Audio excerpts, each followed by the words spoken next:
Tenth class आज आपका स्थूल वाचन का फर्स्ट लेसन कराया जा रहा है, जिसे आप रैपिड रीडिंग कहते हैं। स्थूल वाचन के आपको पूरे मराठी बुक में 4 लेसन्स हैं, यानी हर एक भाग में एक स्थूल वाचन है। तो ये आपका फर्स्ट स्थूल वाचन है। डॉक्टर अनिल काकोडकर इसके लेखक हैं और मोठ होत असलेल्या मुलांनो इसका नेम लेसन का है, मतलब बड़े होते हुए बच्चों। यहाँ जो लेखक है वो बड़े होते हुए बच्चों से बात कर रहे हैं कि किस तरह से डॉक्टर काकोडकर ने ये पत्र है, ये एक तरह का जो बच्चों को लिखा है। इन्होंने बार्क में जो उनके अनुभव थे भाभा एटॉमिक रिसर्च सेंटर में, जैसे बार्क का है शॉर्ट फॉर्म में, उन्होंने अपने एक्सपीरियंस शेयर किए आपके साथ। मोठ होत असलेल्या मुलांनो, या पत्रातून मी तुम्हाला माझे बार्कमधील 2 अनुभव सांगणार आहे। और जो पूरा लेसन है ये इनके ये 2 एक्सपीरियंस के आसपास ही है और सारे क्वेश्चन भी इनके ये 2 एक्सपीरियंस से रिलेटेड ही है।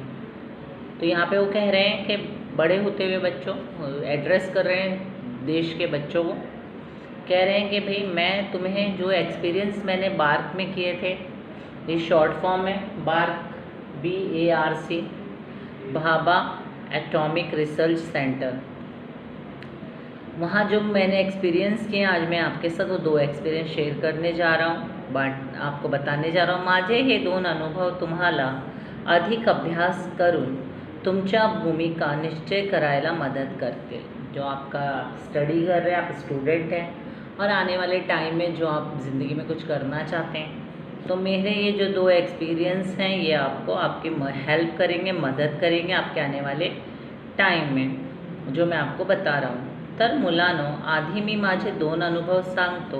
हे 2ही अनुभव मी कॉलेज संपून बार्कमध्ये ट्रेनिंग स्कूलला गेलो तेव्हाचे आहे। भाई जो एक्सपीरियंस 2 मैं आपको बता रहा हूँ, जैसे मैंने कॉलेज ख़त्म किया और मैं भाभा एटॉमिक रिसर्च सेंटर पहुँचा, वहाँ के ही ये 2 एक्सपीरियंस हैं। अरे हो, बार्क म्हणजे काय असा प्रश्न तुम्हाला पडला असतील सांगतो। बार्क हे भाभा एटॉमिक रिसर्च सेंटर म्हणजे भाभा अणुसंशोधन केंद्र या नावांचे लघुरूप आहे। अभी आप सोचेंगे बार्क क्या है, तो मैं आपको बता दूं कि ये शॉर्ट फॉर्म है, लघुरूप है, शॉर्ट फॉर्म है किसकी? भाभा एटॉमिक रिसर्च सेंटर की। होमी भाभा यांनी भारतातील अणुसंशोधनांचा पाया घातला म्हणूनच त्यांचे नाव या संस्थेला दिले आहे। भाई डॉक्टर होमी भाभा ने इस रिसर्च सेंटर की फाउंडेशन रखी, बुनियाद रखी, इसीलिए इस सेंटर को उनके नाम पर ही नाम दिया गया। तर बार्क ही संस्था आता प्रचंड मोठी आहे, पण मी तिथे ट्रेनिंग स्कूलला गेलो तेव्हा ती संस्था शुरू होऊन जेमतेम 7 वर्ष झाली होती। आज ये रिसर्च सेंटर बहुत बड़ा है, ह्यूज है, फेमस है, लेकिन जब मैं यहाँ सीखने गया था उस टाइम पे ये सेंटर इतना बड़ा नहीं था। आज ये बहुत बड़ी संस्था बन गया है। सिर्फ उस वक्त ये मुश्किल से शुरू हो गए से 7 साल ही हुए थे। आम्ही जवळपास 100 मुले होतो। मी ट्रेनिंग स्कूलला असताना होमी भाभा 3-4 वेळ आले होते। ये जब मैं ट्रेनिंग पे था वहाँ पे तो 100 स्टूडेंट्स थे हम, और तब मेरे रहते रहते जितने साल में वहाँ रहा तो डॉक्टर होमी भाभा वहाँ 3 से 4 बार आए। जब मैंने उन्हें देखा, मुलाकात की। डॉक्टर होमी भाभा आप जानते हैं, साइंटिस्ट हैं बहुत बड़े हमारे देश के। प्रचंड स्फूर्तिदायक व्यक्तिमत्व होते ते। एकदा आम्ही यांना विचारलं, आम्ही इतकी मुली आहोत पण सर्वांना पुरेल इतकं काम कुठे आहे तिथे। एक बार मैंने उनसे पूछा, हम यहाँ इतने लड़के लड़कियाँ हैं पर सबके लिए काम पूरा पड़े, इतना काम है क्या यहाँ रिसर्च सेंटर में? पण तुम्ही त्याची काळजी का करता? तब उन्होंने हमसे कहा, तुम फिक्र क्यों करते हो इस बात की कि किसके लिए काम है किसके लिए नहीं है? तुम्ही सर्वजण संशोधन करता रहा, त्यासाठी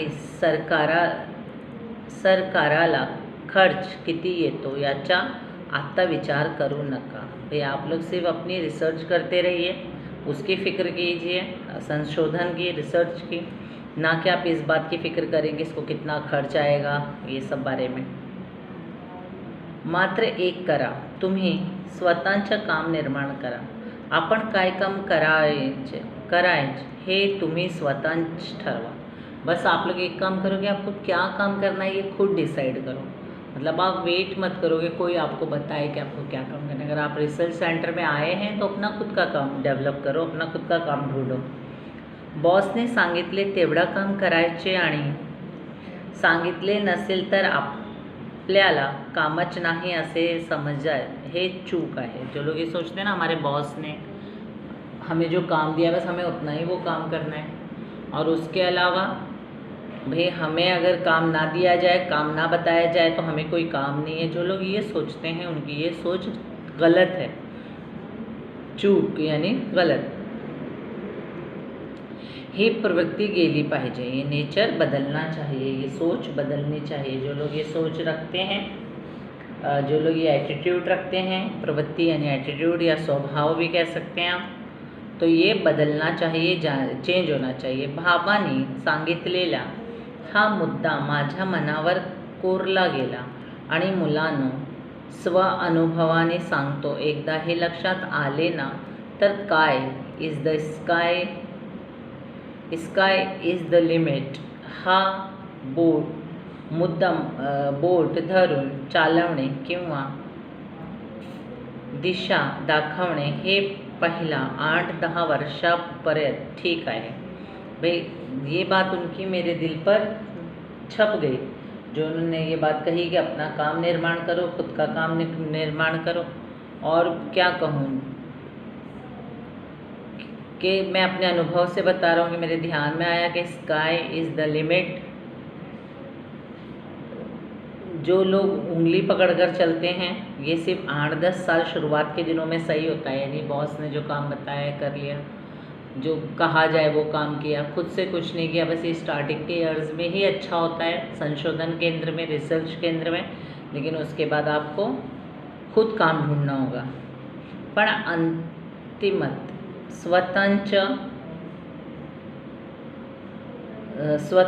स्वतःलाच सक्षम करता आले पाहिजे, ऊर्जा मिळवता आली पाहिजे आणि स्वतःचे मार्ग शोधता आले पाहिजे। और सच कहूँ तो आपको खुद के अंदर से खुद काम निकालने की आपके अंदर कैपेबिलिटी होनी चाहिए, यानी आपके अंदर सक्षम होने चाहिए, आप कैपेबल हों, काबिल हों कि आप खुद काम करें, खुद आप स्वतः खुद कोई निर्णय लें, खुद अपने काम डेवलप करें। ये एनर्जी, ये ऊर्जा, ये एनर्जी आपको मिलनी चाहिए कि आप खुद से रास्ता ढूंढ निकालें, मार्ग शोधा आणि पाहिजे, ऐसा होना चाहिए कि आप खुद रास्ते निकालें। क्योंकि रिसर्च में कोई भी चीज़ लिमिट नहीं है उसकी, आप जितना चाहें उतना रिसर्च कर सकते हैं। आपको जितना बताया जाता है आप उससे भी आगे जा सकते हैं, सिर्फ आप लिमिटेड नहीं रह सकते, जो बताया जाए उस पर डिपेंड नहीं कर सकते हैं। तो यही डॉक्टर होमी भाभा ने सारे स्टूडेंट्स से बात की थी और उनको अपना ये एडवाइस किया था, जो लेखक को ये बात बहुत पसंद आ गई थी। तो ये उसका पहला अनुभव है। ये पैसेज आपको अच्छी तरह पढ़ना है क्योंकि इससे रिलेटेड ही फर्स्ट क्वेश्चन है आपके। आता दुसरा अनुभव सांगतो। ट्रेनिंग स्कूलमधील प्रशिक्षण संपून मी बार्कमध्ये इंजीनियर म्हणून जॉइन झालो। मैं सेकेंड एक्सपीरियंस आपको बताता हूँ। जब मैं यहाँ पर था मेरी ट्रेनिंग कंप्लीट हो गई, मेरी स्टडी यहाँ की कंप्लीट, प्रशिक्षण संपूर्ण यानी जो मैं यहाँ पर सीख रहा था वो जैसे ही मेरा सारा कंप्लीट हुआ, एजुकेशन कंप्लीट हुई मेरा, तो मैं फ़ौरन वहीं पर इंजीनियर के तौर पर ज्वाइन कर लिया मैंने। मतलब मैंने इसी रिसर्च सेंटर में मुझे जॉब मिल गई। तेव्हा तिथे मेटलायझिंग प्रक्रियेवर मला काम करायला सांगण्यात आले। यानी metallizing technique, coating metal on the surface of objects, ये मतलब है इसका। आमच्याकडे त्यासाठी यंत्रसामग्री होती पण कुणीही ही वापरली नव्हती, म्हणून मी म्हटलो मी यावर काम करतो, पण यासाठी मला एक वेल्डर, एक फोरमैन यांची गरज आहे। जब मैंने ये काम शुरू किया तो मैंने कहा मेरे पास सब मटेरियल्स हैं, लेकिन मुझे यहाँ पे हेल्प चाहिए। एक मुझे वेल्डर चाहिए जो मेटल्स को वेल्डिंग करे, और दूसरा मुझे फोरमैन चाहिए जो वर्कर्स को सुपरवाइज़ करे। तब मैं ये काम कर सकता हूँ, यानी मैं अकेला ये काम नहीं कर पाऊँगा। जो भी मुझे प्रोजेक्ट दिया गया इसके लिए मुझे 2 लोगों की ज़रूरत है। तेव्हा मला सांगण्यात आले, तुला आता काहीच मदत मिळणार नाही, तुला स्वतःचं सर्व करावे लागेल। तब मुझे ये रिप्लाई मिला कि आपको यहाँ से कोई हेल्प नहीं मिलेगी, आपको जो करना है वो खुद ही करना होगा। वरिष्ठांची आज्ञा म्हणून मी सुरुवात केली आणि बरीच धडपड करून ते काम पूर्ण केले। मग त्यांनी त्या कार्यक्रमांची व्याप्ती वाढवली। हे करूया ते करूया असं बरंच काय म्हणाले आणि मग विचारले, आता सांग तुला काय पाहिजे। तब मैंने खुद ही शुरुआत की, इस काम की, इस प्रोसेस को खुद ही चलाया, और जो भी मैंने एक्सपेंस जो भी यहाँ हुआ मेरे से विस्तार बढ़ाया, मैंने इसको एक्सपांड किया इस काम को, और इस तरह से काम कंप्लीट किया। जैसे ही मैंने अपना पूरा काम कंप्लीट कर लिया अपने बल पर, तो मुझे पूछा गया, अब बोलो आपको किस चीज़ की ज़रूरत है। तुला वेल्डर मिळेल, फोरमॅन मिळेल, आणखी जे हवे असेल ते सर्व मिळेल। यावर मी म्हणालो, आता मला काहीच नको, मी स्वतः सर्व करें। तब मुझसे कहा गया तुम वेल्डर, फोरमैन या जिसको भी चाहते हो कि आपको हेल्प के लिए भेजा जाए सब मिलेंगे। तब मैंने कहा नहीं, अब मुझे खुद का काम खुद ही करूँगा मैं सारा। तेव्हा ते म्हणाले, काम सुरू करण्याआधीच लोक काय काय मागण्या करतात आणि या वृत्तीमुळेच आता परत ते काम झाले नव्हत, म्हणून आम्ही तुला वेल्डर और फोरमैन द्यायला नहीं म्हणालो होतो। उसने कहा अक्सर लोग काम शुरू करने से पहले बहुत सारी डिमांड्स रखते हैं, ये चाहिए वो चाहिए, और इसी वजह से वो काम जो होता है वो शुरू भी नहीं हो पाता है कि ख़त्म हो जाता है और कभी हो ही नहीं पाता है। इसलिए हमने तुम्हें वेल्डर और फोरमैन देने से मना कर दिया था। मात्र आता तुझ्या हाताखाली पाहिजे तेवढेच लोक घे, आता ते तुझे ऐकतील, कारण त्यांना पाहिले तू हे करू शकतोस।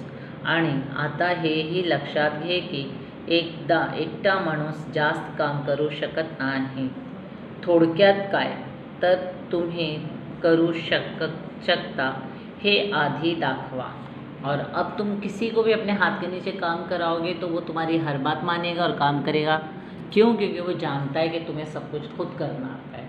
यानी अगर आप लोगों पे डिपेंड हो जाओगे काम के लिए तो फिर वो काम करके देंगे, लेकिन जब वो जानेंगे कि आपको काम करना आता है तब वो आपका काम करेंगे।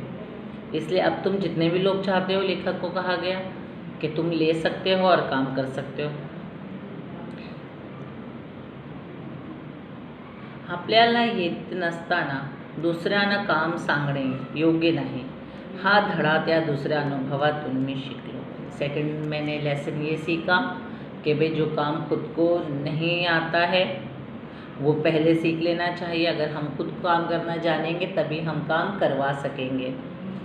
तर मुलांनो, जवळपास 50 वर्षापूर्वीच हे 2 अनुभव मला आजही खूप महत्त्वाचे वाटतात। यातील आशय तुम्ही आत्ताच नीट समजून घेतला तर मोठे होण्याच्या प्रक्रियेत तुम्हाला त्याचा फायदाच होईल याची मला खात्री आहे। और मैं जानता हूँ 50 साल पहले ये जो 2 अनुभव मैंने ट्रेनिंग सेंटर में किए थे, अगर आप भी इससे कुछ सीखना, ऐसा आप भी सीखना चाहें, आप इसे समझ लें, इस प्रोसेस को समझ लें तो आपको इसका फ़ायदा ही होगा। इसका मुझे यकीन है, मुझे विश्वास है, खातरी है। इसमें आपके टीपा लिहा क्वेश्चन है, बार्क और डॉक्टर होमी भाभा, ये इम्पॉर्टेंट है, आपको करना है। यहाँ पे 2 क्वेश्चन और आपको करने हैं। स्काई इज़ द लिमिट और आधी केले मग सांगितले या युक्तीची यथार्थ स्पष्ट करा। अभी मैं आपको ये 3 क्वेश्चन को एक्सप्लेन करके दे रही हूँ जिसका काम आपको करना है।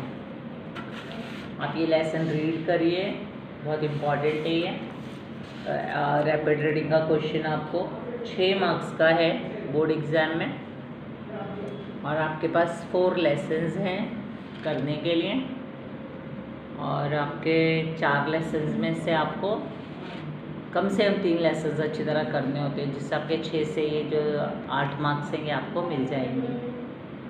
ठीक है, तो अभी ये बार्क के बारे में हम डेफिनेशन करेंगे कि बार्क की क्या डेफिनेशन है, और डॉक्टर होमी भाभा का क्वेश्चन करेंगे। जो पहला क्वेश्चन है ना, अगर इसमें आप अच्छी तरह से बार्क कर लेंगे तो डॉक्टर होमी भाभा का आंसर भी उसी में आपको मिल जाएगा।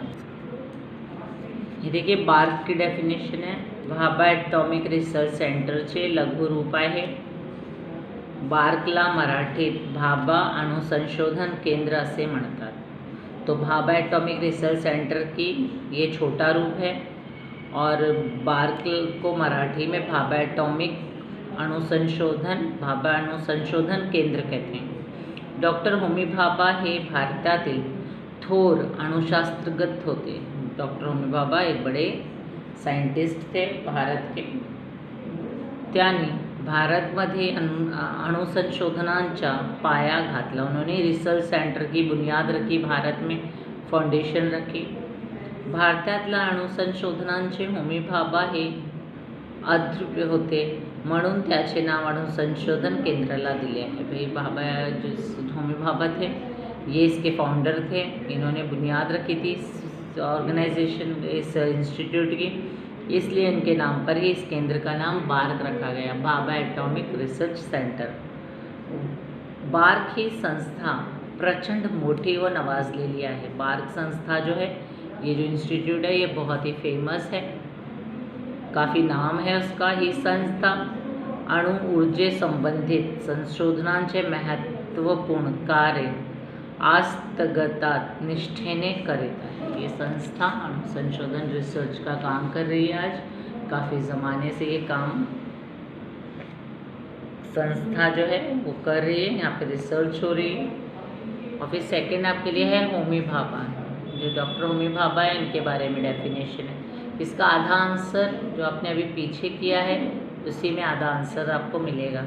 डॉक्टर होमी भाभा हे भारतातील विश्वविख्यात अणुशास्त्रज्ञ होते। त्यांनी भारतातील अणुसंशोधनांचा पाया घातला, म्हणून त्याचे नाव अणुसंशोधन केंद्राला दिले आहे। बार्क म्हणजे भाभा एटॉमिक रिसर्च सेंटर। त्यांचे व्यक्तित्व महत्त्व तरुण नवीन शास्त्रज्ञ पिढीला स्फूर्तिदायक होते। लेखकांनी त्यांच्याबद्दल सांगितलेली एक आठवण आहे। भाई बार्क देखिए पूरा आधा आंसर वहीं से आ गया। भाभा एटॉमिक सेंटर का नाम भाभा डॉक्टर होमी भाभा के नाम पे रखा गया है। अणुसंशोधन केंद्र का काम, अणुसंशोधन का यहाँ काम होता है, रिसर्च होती है, एटॉमिक रिसर्च सेंटर है ये। लेखक, अभी आधा आंसर यहाँ से स्टार्ट होगा। लेखक जेव्हा ट्रेनिंग स्कूलला शिकत असताना तिथे होमी भाभा 3-4 वेळा आले होते। जब लेखक वहाँ सीख रहा था तो होमी भाभा वहाँ 3 से 4 बार आए थे। मुला मुलींनी त्यांना विचारले की आम्हा सर्वांना पुरेल इतके काम आहे का? तेव्हा भाभा म्हणाले कि तुम्ही चिंता करू नका। तब उन्होंने कहा भाई लड़के लड़कियों ने कि भाई यहाँ पर इतना काम है जितना काम सबको मिले। तब उन्होंने कहा आप इसकी फिक्र मत करो, तुम्ही सर्वजण संशोधन करा, आप सब लोग रिसर्च करो, बस तुम्ही स्वतःचे काम निर्माण करा, खुद का काम तैयार करो, डेव्हलप करो। काय काम करायचे ते तुम्ही स्वतःच ठरवा। क्या काम करना है ये आप खुद डिसाइड करो, खुद फिक्स करो।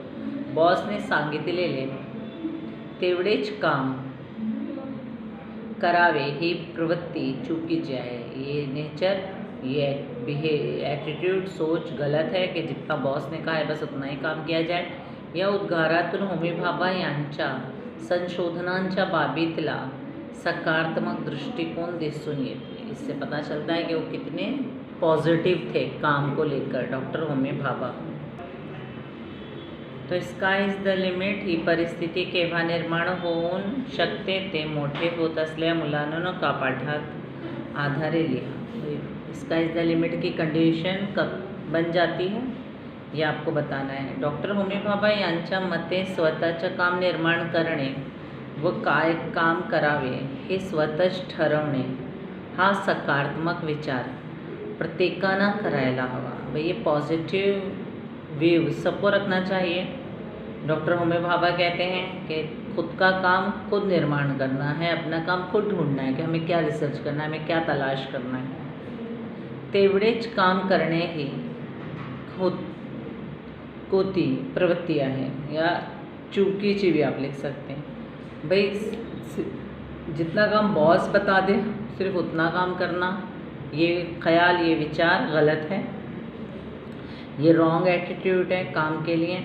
चिंता करीत न बसता कार्यरत व कार्यमग्न झाले की स्काय इज़ द लिमिट ही परिस्थिति निर्माण होते हैं। अगर आप फिक्र करें, सोचें और काम करने बैठ जाएं, तब आपके लिए ऐसी हालत तैयार होते हैं। Sky is the limit. लोग कहते हैं ना स्काई की कोई लिमिट नहीं है, लेकिन डॉक्टर होमी भाभा का कहना ये है कि जब आप काम करते हैं और काम में मगन हो जाते हैं तो स्काई इज़ द लिमिट की परिस्थिति बन जाती है। कुणी तरी बोट धरून चालवले, मार्ग दाखवले ही स्थिती आरंभी ठीक आहे, परंतु शेवटी स्वतःचे मार्ग स्वतः शोधो। भाई कोई रास्ता दिखाए, शुरू में ये सब अच्छा है कि आप किसी की उंगली पकड़कर चलें, किसी के बताए हुए रास्ते पर चलें, लेकिन आखिर में आपको रास्ता खुद ढूंढना होता है। ऊर्जा मिळवणे व कार्यात सक्षम होणे हे ध्येय असावे, याच्या स्काय इज द लिमिट असे म्हटले आहे। भाई आपकी हिम्मत और आपकी शोध करने की ताकत, इसी को स्काई इज द लिमिट कहा गया। तो डॉक्टर काकोडकर ने पत्र लिखा है जो भाभा एटॉमिक सेंटर के उसके उनके रिसर्च के जो कुछ एक्सपीरियंस थे, 2 अनुभव यहाँ पे आपके साथ उन्होंने शेयर किए हैं और बताया है कि किस तरह से रिसर्च सेंटर में रहते हुए उनकी लाइफ में बदलाव आता गया। तो आप ये लेसन आपका कंप्लीट होता है और यहाँ पे मराठी का भाग 1 भी कंप्लीट हो जाता है। अब आप मराठी के भाग 1 का जितना पोर्शन है वहाँ 2 संतवाणी और 2 लेसन और 1 रैपिड रीडिंग है। तो इसमें जो भी प्रॉब्लम्स हैं और उसको अच्छी तरह पढ़ना है, प्रॉब्लम्स निकालने, पैसेजेस करने, रिटर्न वर्क करना है नोटबुक में।